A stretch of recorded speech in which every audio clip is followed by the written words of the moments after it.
This weekend, a friend posted a cartoon picture of a woman sitting at her laptop with these words written above her image.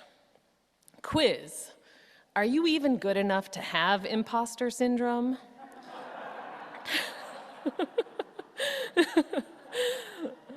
And I can be a sucker for a good clickbait Facebook quiz. Is anyone else a sucker for those kinds of quizzes? Yeah.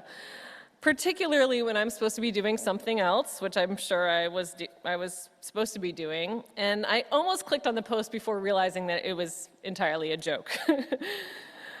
Imposter syndrome, of course, for those of you who haven't encountered that term before, is a psychological pattern where the person has constant doubt about their own skills and talents and accomplishments, where one believes they're not as competent as everyone else seems to think that they are.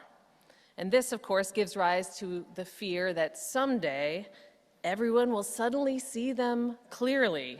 That is, unskilled, untalented, unaccomplished, and they will be exposed as a fake or a fraud. Quiz, are you even good enough to have imposter syndrome? The voices of self-doubt, and it's not quite opposite self-love, live together within most of us at all times. This is part of what's so powerful to me about the song that Lauren and John B. just sang for us. Did any of you recognize that song? No. Okay, Jake did. All right, yeah, Chris. All right, handful of us. How about virtually? Any of you recognize that song? Yeah, okay, a handful of people. It's called Sometimes I Wonder If I'm a Mistake. It's from the Mr. Rogers neighborhood show. And it was originally sung by the puppet Daniel Striped Tiger and Lady Aberlin. Yes, Daniel Striped Tiger and Lady Aberlin in an episode in 1987. So John B. is Daniel Striped Tiger, and Lauren is, no surprise, Lady Aberlin from, from Mr. Rogers. How many of you are familiar with the Mr. Rogers show? Either you watched it as a kid, or your kids did, or your grandkids did. Yeah, almost everybody. And so some folks who are the youngest generation amongst us are maybe familiar with the Daniel Tiger show, Straight Up Daniel Tiger. Yeah, okay, so there's that show too, which is the cartoon version of Daniel Striped Tiger's son, Daniel Tiger, no striped. But both shows are known for modeling powerful and honest conversations about feelings for children who watch, and by doing so, help to teach children to be in touch with and express their emotions. I know that show was formative to me, and I think to many of us, children and parents alike, watching that show. Probably both shows. So this particular song is about Daniel Tiger's self-doubt, his imposter syndrome, and the loving support and reassurance of his friend, Lady Aberlin. And so Daniel sings to Lady Aberlin, "Sometimes I wonder if I'm a mistake. I'm not like anyone else I know. When I'm asleep or even awake, sometimes I get to dreaming that I'm just a fake. I'm not like anyone else." Daniel is a gently vulnerable character on this show.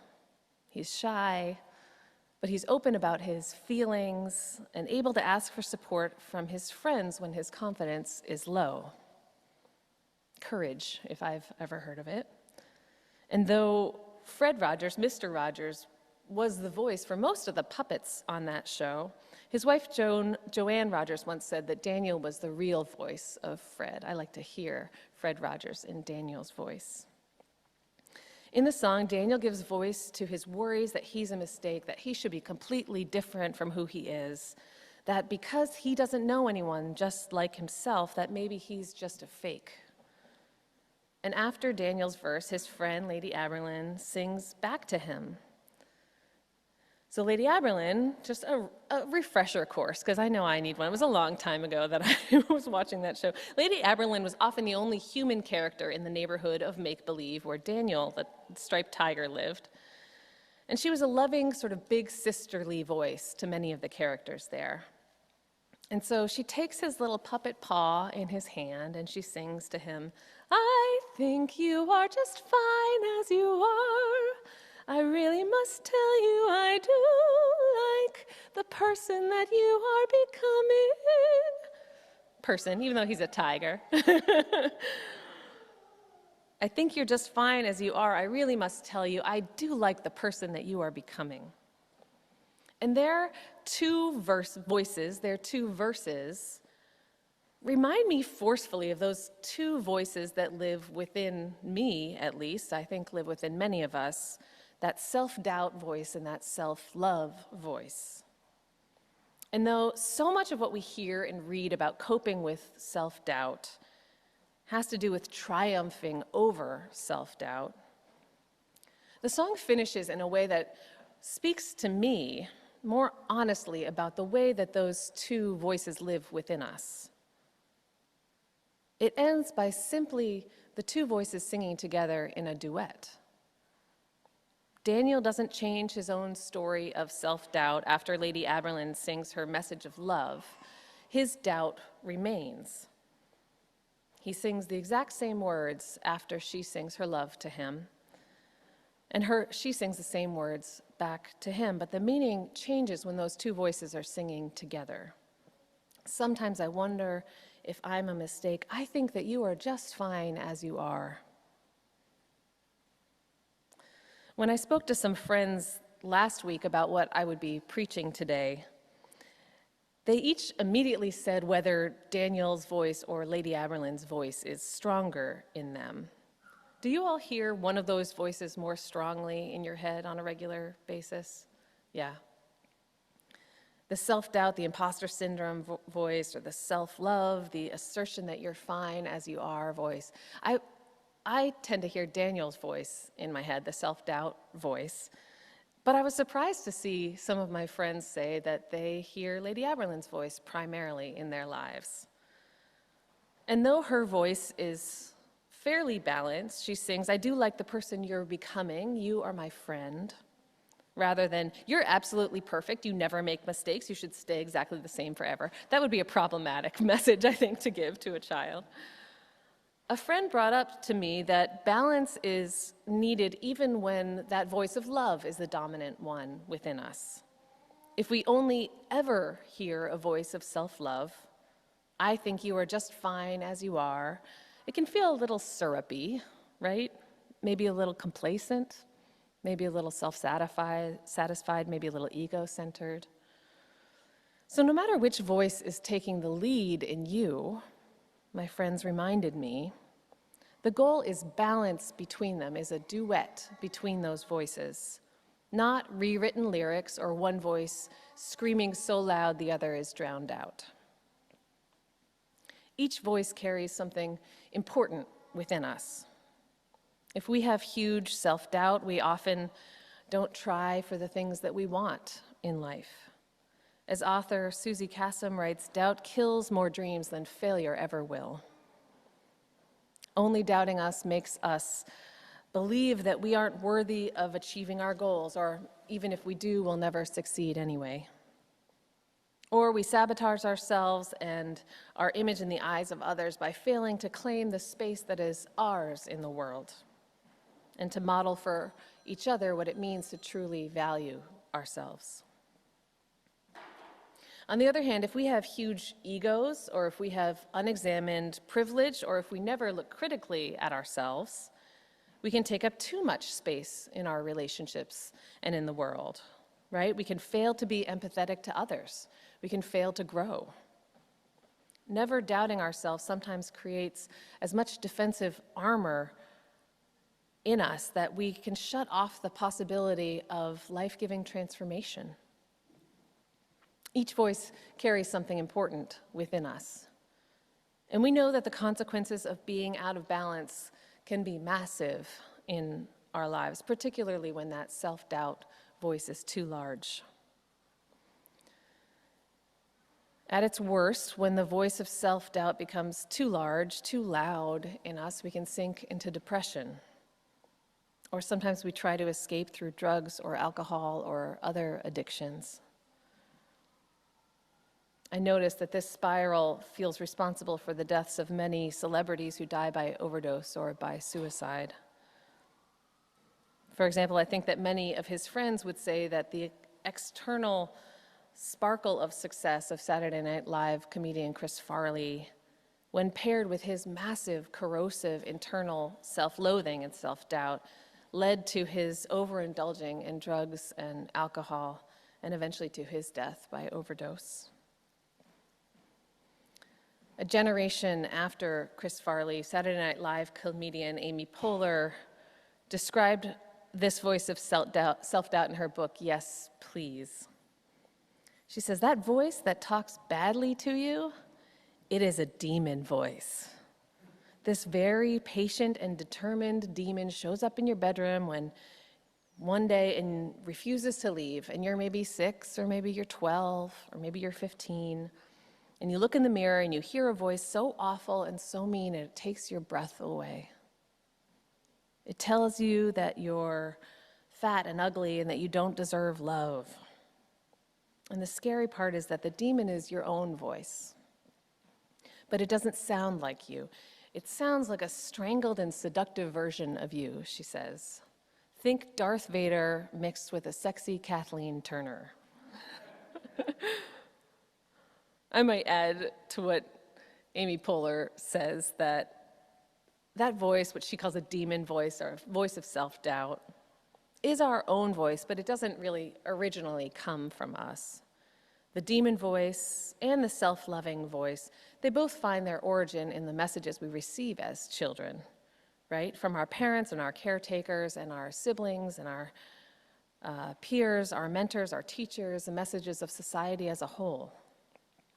Being raised by loving and accepting grandparents or parents can set up one for a strong voice of self-love throughout our lives. Being bullied at school can write a script that one's demon voice rehearses over and over again well into adulthood. Our society asserting that most of what is good arises from white people and most of what arises from people of color is one-dimensional or is just completely absent from society's narrative. When it only shows people of color as caricatures, it can often set up white children with a sense of internal superiority and Black, Indigenous, and other children of color up with a sense of internal inferiority. These voices find their roots early and play out throughout much of our lives.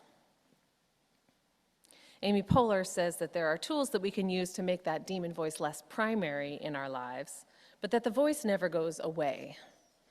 Those who use the quick fix of external substances to try to quiet that demon voice, that voice of self-doubt, finds the voice returning, sometimes even louder when they sober up. The only lasting way to find balance is the harder path, doing the psychological and spiritual work of loving ourselves while also continuing to work on our growing edges and continuing to listen and learn from and hold ourselves accountable to others. As I think many of us know, when we work on ourselves for a while, when we're doing our psychological and spiritual work, we find that a big part of this work is usually uncovering where those stories that keep playing throughout our heads come from, and doing what we can to see them for what they are, not for the massive impact that they have on us, and then deciding whether they serve us at this point in our life, and letting go of stories that no longer serve us. This is what a lot of therapy is about. And it feels important to me to remind myself, and I will say remind all of you, that this is lifelong work. Though some of us make it seem like we are done with that work and we're doing fine now.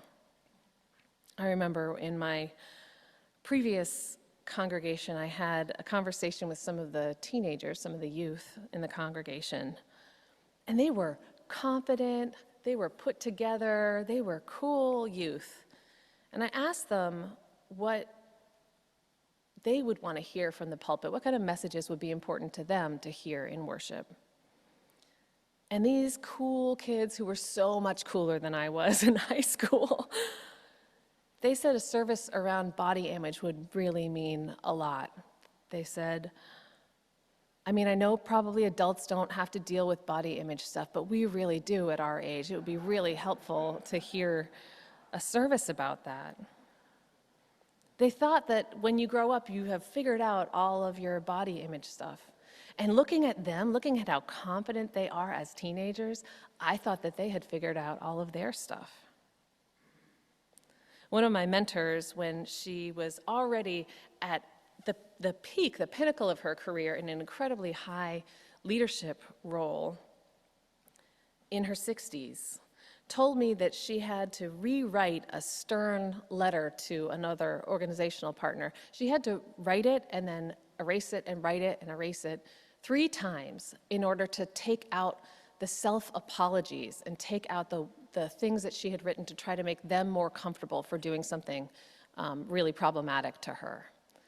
She was at the top of her career, a leader amongst clergy, such an important mentor to so many of us, and even she had to rewrite things over and over again to take out that voice of self-doubt. It's lifelong work. I don't think we ever finish with it.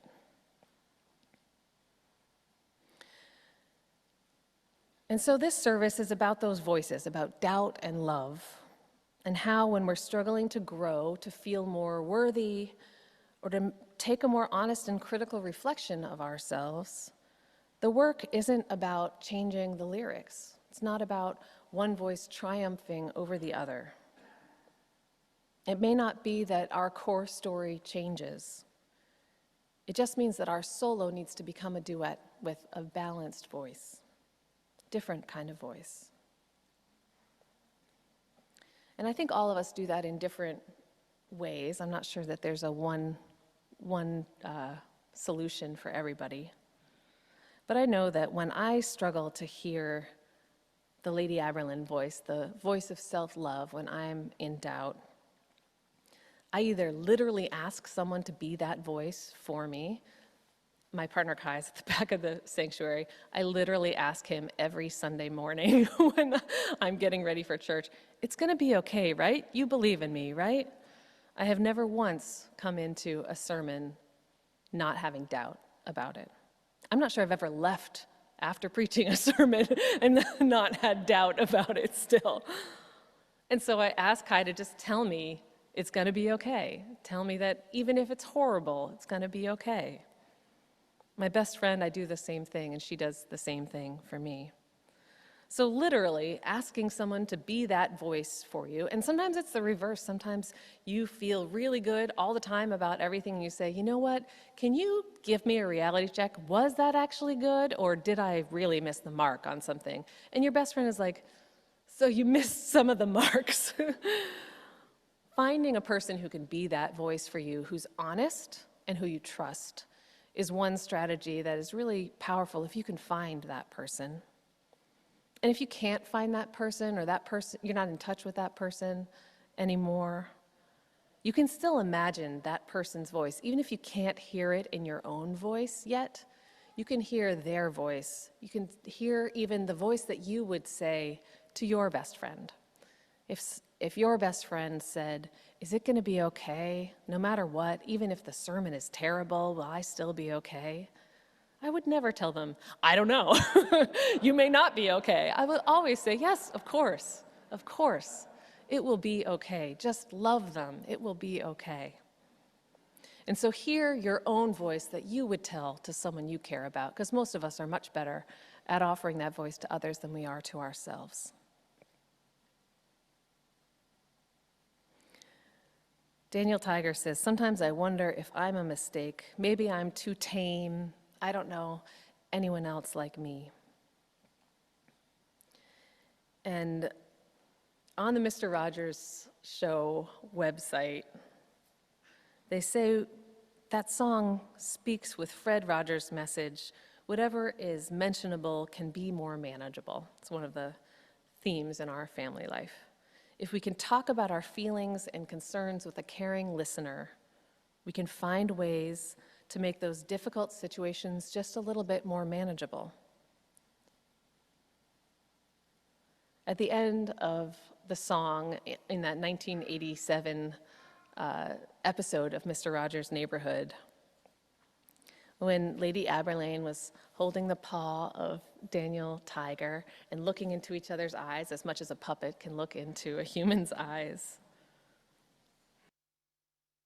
says to him after they finish singing, she says, "I think you are just fine exactly the way you are." And he says, "The way I look?" And she says, "Yes." "The way I talk?" "Well, yes." "The way I love?" "Especially that," she says. My friends, may each one of us be able to find some new sense of balance between doubt and love. May it keep us growing. May it keep us humble. May it keep us balanced. And may it help us connect with that which is most meaningful in our lives. May it be so, and amen. Hi, I'm Reverend Hannah Capaldi. And I'm Reverend Abbey Tennis. We are the ministers at the First Unitarian Church of Philadelphia, where our mission is to awaken love and justice in our lives and in the world. We're so grateful that you watched, and we hope that the sermon connected with your soul. We also want to invite you to join us for a live worship service every Sunday at 11 a.m. Eastern Time. You can always find the link to that service on our website at www.philauu.org. In these services, you'll hear words like you've just heard, and you also get a chance to greet one another, pray together, sing together, and we even hold a virtual coffee hour after services to get a chance to greet some new and old friends. If you want to support the mission of this community and you feel moved to give, you can do so by going to the website that Reverend Abbey just mentioned. You can find that link below, or you can text 215-709-5095 and follow the prompts to give. If someone in your life needs to hear these words today, we encourage you to share this video. And again, thank you so much for watching. We hope to see you soon.